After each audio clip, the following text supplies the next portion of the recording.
With the last CRT Dreams episode covering the origins of the company who made TimeSplitters, Free Radical, and the TimeSplitters games themselves, it's fitting to continue onward towards the third TimeSplitters game, and other projects the company was working on. There is a lot to say here, so sit back and enjoy as part 2 dives even deeper into the obscure history of Free Radical design and their creation, TimeSplitters. Just before this video begins though, I want to give a big shout out to the Free Radical Vault, who provided a lot of information which I feel that all of you will find very interesting. And also major kudos to Sandwave for helping me out with these videos. Anyway, let's not get distracted. Be sure to be up to date on what we talked about in the previous CRT Dreams episode by giving it a watch. Let's dive on in.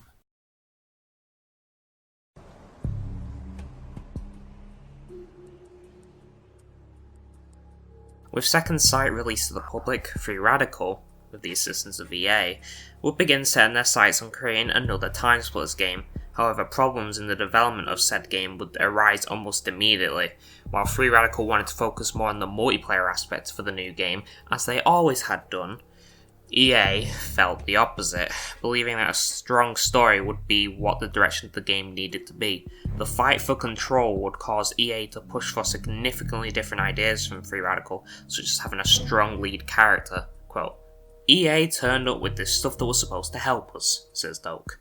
And it was just big boards with pictures of Vin Diesel on them. Wesley Snipes was on one in his Blade outfit. It would be in meetings like these in which Cortez's catchphrase, "Time to split," would be created.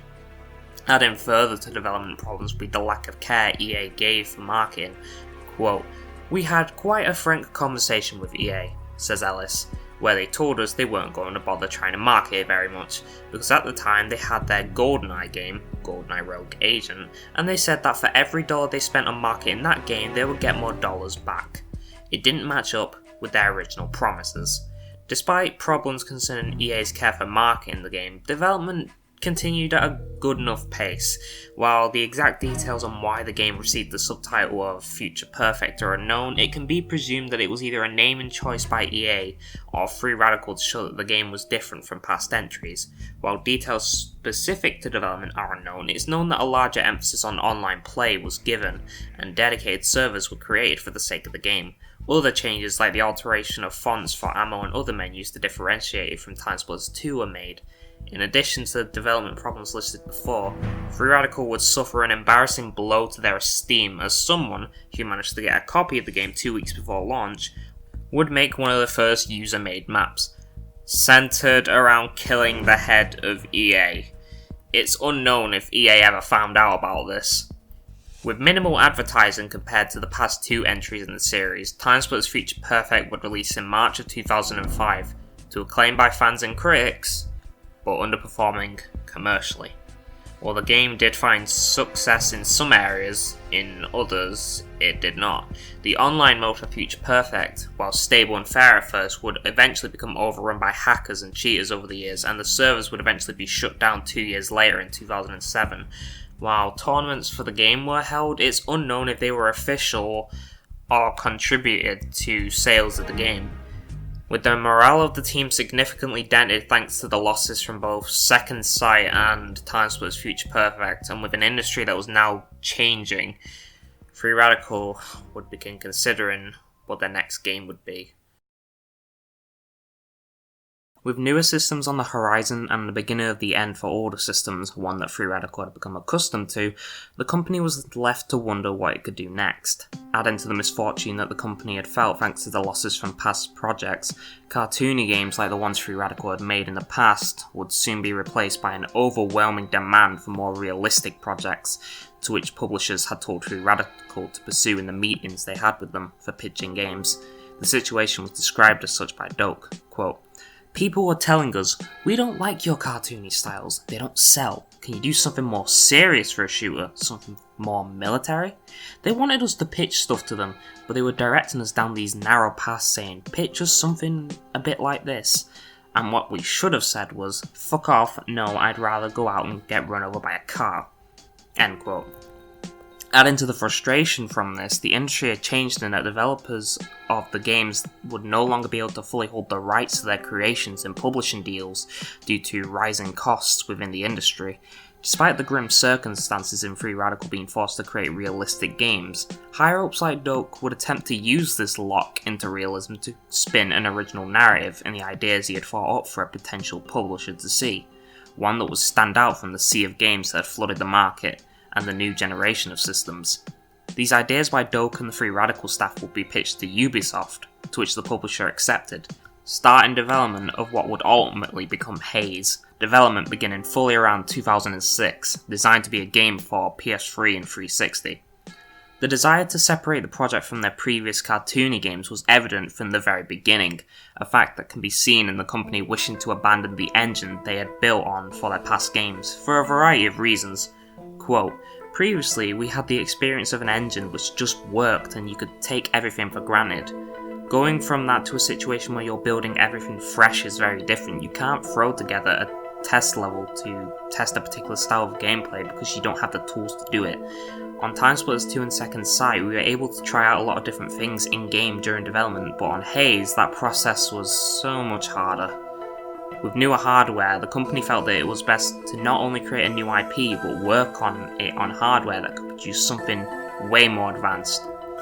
However, working with newer hardware and having to build everything from scratch, coupled with the poor timing of signing the contract with Ubisoft, and a strict schedule for development, caused the development of the game to become increasingly strained. In addition to these problems, the relationship between Free Radical and Ubisoft would become increasingly strained as well.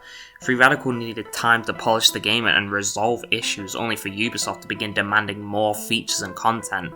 Free Radical knew it had issues to fix. A tense development and overproduction would result in Ubisoft themselves taking direct creative control, quoted as such. "We had wasted a large part of the first extension not doing the things that we needed to do, and we ended up needing even more time. Once again, it took months to get an agreement from the publisher, and again, much of that time was used unproductively," Steve Ellis explains. "By now, in Ubisoft's eyes, we had become incompetent. We could only continue if we gave them much more control over what we were doing.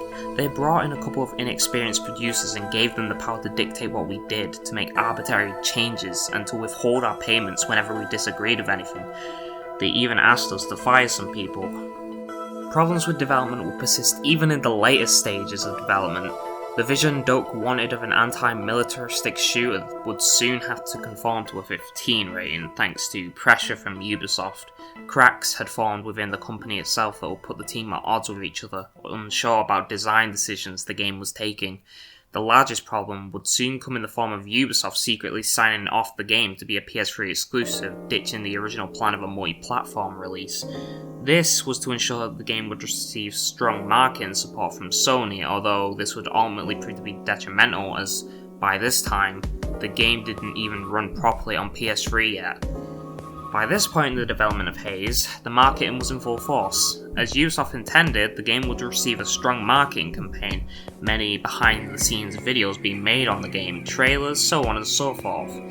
It would be in this marketing campaign that the term Halo Killer would come to be infamously associated with the game, a term that Free Radical had never requested to have in the marketing. Quote, "The Halo Killer thing wasn't something the dev team invited. I think the idea of two competing developers making first-person shooter games for rival consoles was an exciting narrative for some, but it wasn't a thing that had any basis in fact."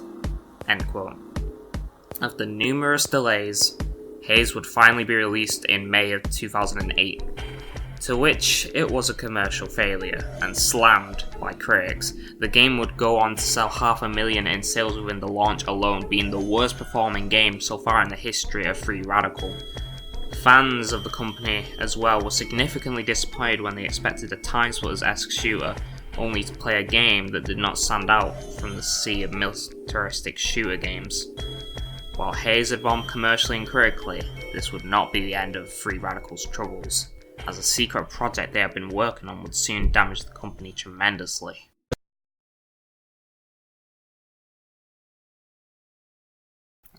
Let's turn back the clock, specifically to 2 years ago, 2006.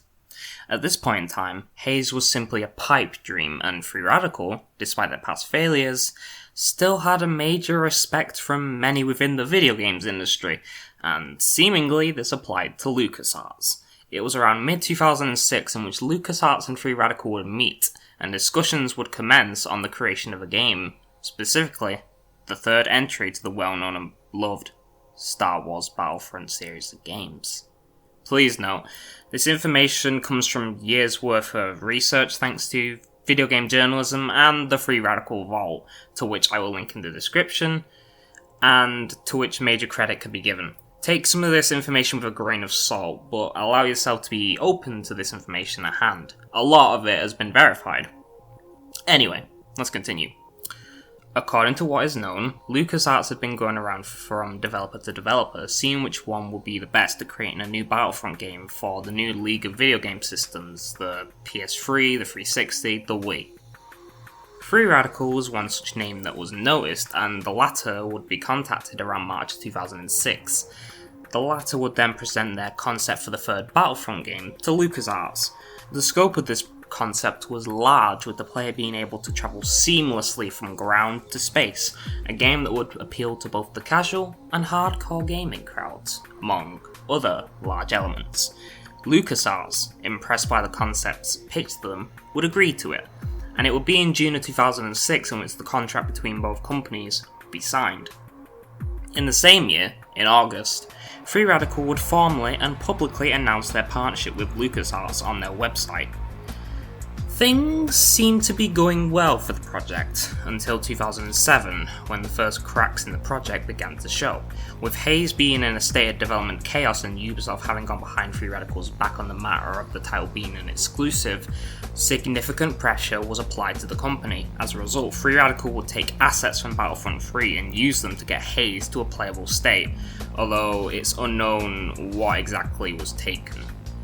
Hayes would continue to chug along in the chaotic development it had for a while Battlefront would be steadily worked on in earnest, although seemingly not without problems. A planned appearance at July 2007's E3 would be cancelled, taking the trailer to show off the game with it, and development would continue. Around the end of 2007, LucasArts would make a deal regarding the development of sequels to the game, to which each would be released as yearly installments, so Battlefront 4 for an October 2009 release, 5 for October 2010, 6 for October 2011, so on. As a result of this contract and the development of Battlefront 4, in addition to the already developing Battlefront 3, the DLC planned for the latter would be scrapped, and content meant for 3 would go to 4. The contract for the sequels would necessitate the expansion of the team over at Free Radical, expanding to 235 members by this time. However, the following year would prove to be the worst Free Radical would ever face. Starting in January of 2008, Free Radical, specifically Steve Ellis and David Doak, would go to LucasArts to ask for more time to develop Battlefront 3. Quote, "Steve and I began thinking that the dates were looking a bit tight for the first one, so we thought we'd do what we had never done before and let LucasArts know our concerns. Because LucasArts had been so good to work with, we thought that they'd see the sense of what we were saying. And that coincided with Jim Ward not being there one day." End quote. While the release date would be changed from October 2008 to April 2009, much to the benefit of Free Radical, the change was not pleasing to LucasArts, who would have to put more money into the project, something they did not want to do. 1 month later, in February, Jim Ward would step down as the president of LucasArts, being replaced by Darrell Rodriguez, to which he officially entered the presidential position of LucasArts on April 2nd, 2008. Internally, LucasArts had lost a lot of faith in Ward, failing IPs like Fracture not helping either in the decision to have him gone. The change in president worried Doak somewhat. Quote, "That was worrying, but it didn't seem like it would be a bad thing. We still thought we'd done the right thing, and then we went from talking to people who were passionate about making games to talking to psychopaths who insisted on having an unpleasant lawyer in the room." Doak's fears about the change would soon come to fruition. The introduction of Rodriguez to LucasArts would result in major changes to the company. people would be fired, an entire layer of management would be removed, and countless projects would be canned. In Battlefront 3, Free Radical's creation was in the firing line. The situation between Free Radical and LucasArts had begun to sour. Quote, "For a long time we talked of LucasArts as the best relationship we'd ever had with a publisher," says Steve Ellis. Then in 2008 that disappeared. They were all either fired or left. Then there was a new guy called Darrell Rodriguez, who had been brought in to do a job, and it was more to do with cost control than making any games, and the games that we were making for them were costly. Adding further to the struggles of development would be cuts. The ambitious 50 vs 50 online would be cut down to half of that, and other modes would be cut as well. However, development would only get worse from here, as LucasArts would become angered by the release of Haze in May of 2008. Upon release, Haze was a failure in the commercial and critical sense, something that LucasArts was annoyed by since they had kept a close eye on the project, being promised by Free Radical that it would get high review scores in the press. Under the leadership of Rodriguez, LucasArts began to become concerned with whether investing further in Battlefront 3 was a good choice. The result was LucasArts not passing milestones for months on end, to which put significant pressure on Free Radical, souring the relationship between developer and publisher even further. The situation is described by Norgate, quote, "Stalling tactics. If a publisher wants to find something that is wrong with a milestone, it's very easy for them to do so, as there are so many grey areas within a deliverable. If the contract says graphics for X level to be release quality, who can say what's release quality? And there you have it. LucasArts hadn't paid us for 6 months and were refusing to pass a milestone, so we would limp along until the money finally ran out. They knew what they were doing." End quote. While Free Radical continued to work on Battlefront 3 despite such issues, the damage kept getting dealt to the company, and the relationship between developer and publisher had soured immensely. Doak describes the situation as such, quote, "We had a lot of good people. We'd got ourselves into this situation where we had staffed up to fulfill these contracts. And LucasArts said to us, well, we've got rid of our people, you get rid of your people. No, because I'm attached to my people. Some people who work for them did terrible things to us. In many ways, it was a depressing farce talking to them. They had an agenda motivated by purely financial considerations. Their goal was to stop doing it, and it didn't matter that we had a contract that protected us. If we wanted to fight about it, they were quite happy to fight about it, but it would be on their terms, on their turf, and we would lose. Not because we were wrong, but because, well, we wouldn't be able to ante up." End quote. The pressure on Doak would prove to be too much. Quote, "My role at Free Radical meant that I was simultaneously involved in these unpleasant high-level discussions with psychopaths who wanted to destroy us. And then the next day, sitting with our dev staff at their desks trying to boost people's morale, helping them to pass milestones that I knew would subsequently be manipulated to cause them to fail. It was the most depressing and pointless thing that I have ever been involved in. The dream job in which I once loved had become a nightmarish torture. I found it impossible to reconcile that situation in my head, and I had a nervous breakdown. I had to stop and take time off for the sake of myself and my family. Ultimately, I left the company I founded feeling I had failed it." Doak would leave the company in December of 2008. Battlefront would ultimately cease production in October of 2008, with LucasArts having the project cancelled on Free Radical's part, leaving Free Radical in an incredibly dire situation, one that they would soon become desperate because of. While the company still had enough money to keep itself afloat for a short while, a situation described by Derek Littlewood, quote, "At that point it hit home and people worked very hard to try and put together prototypes and design documents. We were gathering pictures that we could take out to publishers. I think everyone realised the seriousness of the situation." End quote. However, other notable projects would come to give the company some hope. Let's turn the clock back once more.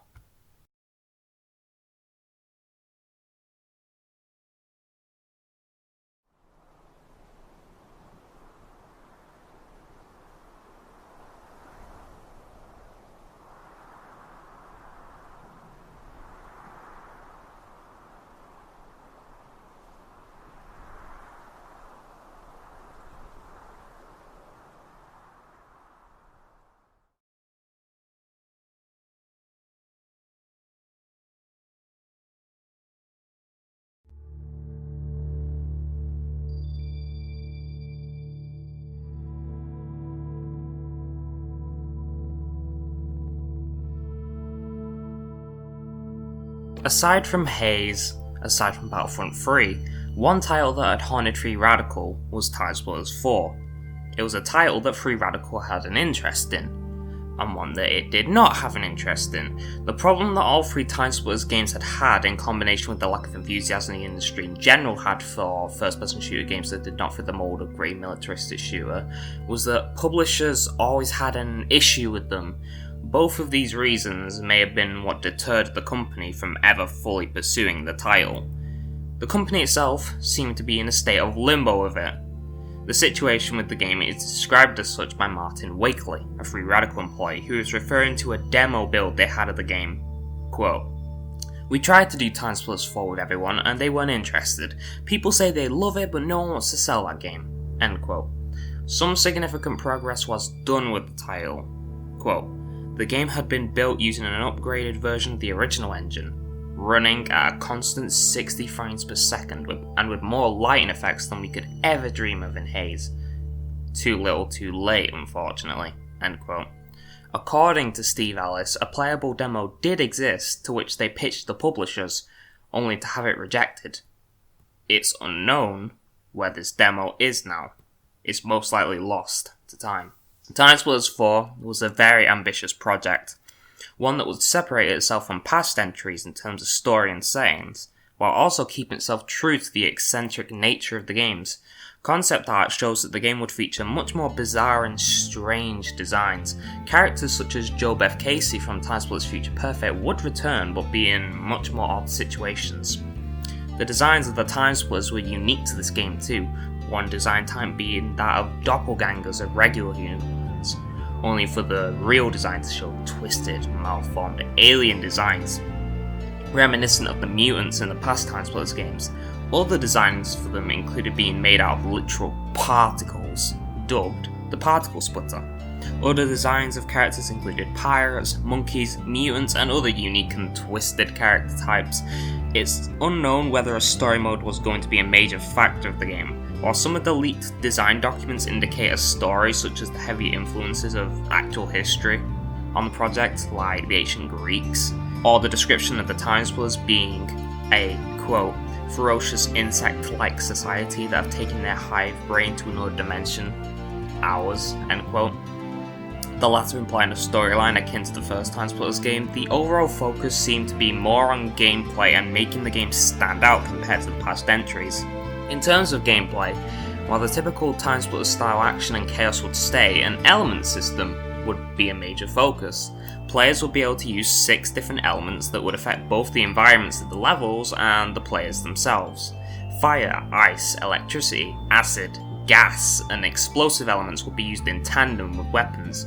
The elements would all share a certain level of interactivity with one another, so gas could be turned to acid upon contact with water, ice could be countered by fire, so on and so forth.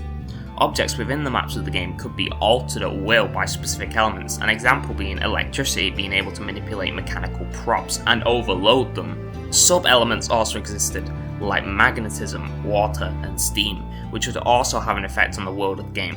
For example, magnetism, when used by a player against an enemy, would send rockets shot out by the enemy back to said enemy. Modes would be a feature of the game that would return for TimeSplitters 4, although it seems that very little of the modes from past games would make a return. No regeneration or leech or assault here. Instead, many new concepts would be created. Allow me to go into detail on them. The first is a mode called Add It Up, in which you were required to kill enemies in a specific order. The enemies would have numbers on their heads and you would have to kill in number order, but the only way to do that would be to get up close and personal. Another mode would take influence from Virus from the past games, named Assimilation. Similar to Virus, infected players would try to infect other players, but the twist would be that the other players would morph into the character that is infected upon getting infected themselves. Notes from the design documents leaked, which is where all this information is coming from by the way, indicate or imply that this was simply a Virus variant, which also implies in of itself that Virus was intended to come back for this game. Behead the Undead would return, this time as a mode, retaining similar rules to the challenges from the past 3 games while incorporating the new element system for certain scenarios. Crate mod was a mode that would involve everyone being disguised as a crate, in which players would blend in with the environment and attack other players, indicating it to be some sort of deathmatch variant. Another variant of crate mod would involve being disguised as a carcass, and one strategy players would have been able to use would be to hang on a rail alongside other non-player carcasses. Overall, this seemed to be a mix of prop hunt meets deathmatch variant mode. One of the more noteworthy modes was It's Alive, a capture the bag style mode of two teams who would steal body parts of Frankenstein's monster and attempt to construct it on their side of the map. Once one team assembles the monster fully, the monster goes to the other player's side and kills the enemy team, winning the match. Other modes to mention would be Power Rangers, a deathmatch mode in which 3 characters on a team would combine together into one big character, 2 of them acting as the guns and 1 for mobility. Predator would be a gladiator style mode with the gladiator being super powerful versus other players. Shoot Ball would be a game based around shooting balls into hoops. Zombie Wheelchair Racing would be a mode where zombies would race around a multi-story car park, which would also have a Mario Kart style battle mode variant, and so on. A few modes which are never expanded upon would be 2 modes involving character transitions, in which one of these would be losing clothing per death in a striptease fashion, and one involving aging more per death. These modes were never expanded upon in the documents, from what I can tell. One mode would have involved shooting people into traps, which would be the only way to kill people. Challenges would return from past games involving the unique sense of humour that the Free Radical team was known for in TS, but from what is known, none of these were ever physically made. Looking at the documents themselves, or at least the overall information gleaned from them, they all date back to around 2007 or so, and from looking at the overall design plan, the planned release date of 2009, judging from the fact that Free Radical made teasers purposefully to hype the game up, coupled with the fact that these documents even exist, all in thanks to the wonderful Free Radical Vault, who by the way you should go check out, and the fact that the team was just hesitant with fully going into the project until the very end, when Free Radical was desperately trying to find publishers for projects thanks to the damage the company sustained with Battlefront and Haze and needed the money to survive the financial crisis that was occurring in the exact same year, 2008. It was clear that TimeSplitters 4 was a very mixed project, one that was sadly overshadowed by internal issues within the company and the projects that crippled the company. It was doomed to never be a reality. When Free Radical attempted to pitch the game to publishers, it was rejected. Why this was the case is not clear, but it ultimately damaged Free Radical. However, there was one sliver of hope. TimeSplitters 4 may have crumbled as a project, but a slight sliver of hope would arise. GoldenEye. The existence of this version of GoldenEye is widely unknown, but it did exist at one point in time, around the autumn-winter period of 2008, most likely October. Free Radical would be approached by Activision to work on a GoldenEye game. Sequel or remake, it was not specified, but it seems to be a remake judging by the comments about it. All of this is described as such by Steve Ellis and Derek Littlewood. Quote, Activision came to us and said, "Do you want to make the next GoldenEye game?" And that was the thing that gave us hope and made us determined to turn things around. In a very short space of time, I had to throw together some ideas for what we could do with a remake of GoldenEye, and then one of our eyes put together a new dam. We did it all, in the end, for PS3 and Xbox 360, the engine we had for that, so it was actually playable on there, and all updated with textures. It never saw the light of day, but we did that initial work because we wanted to show our willingness. Then GoldenEye disappeared, suddenly, without ever any explanation really. That sounded like a brilliant opportunity. That was one of the things that was happening right at the end when we didn't have many more options. In the end, they chose not to do it. The final known project that little is known of would be a HD port of TimeSplitters 2. Only known via interviews, it's unknown how much progress was made on this port, when it was started, and if it would include any new features. The only known information is that it was in development around 2008, so inferring from this, it could be that this was one thing pitched during the final months of 2008.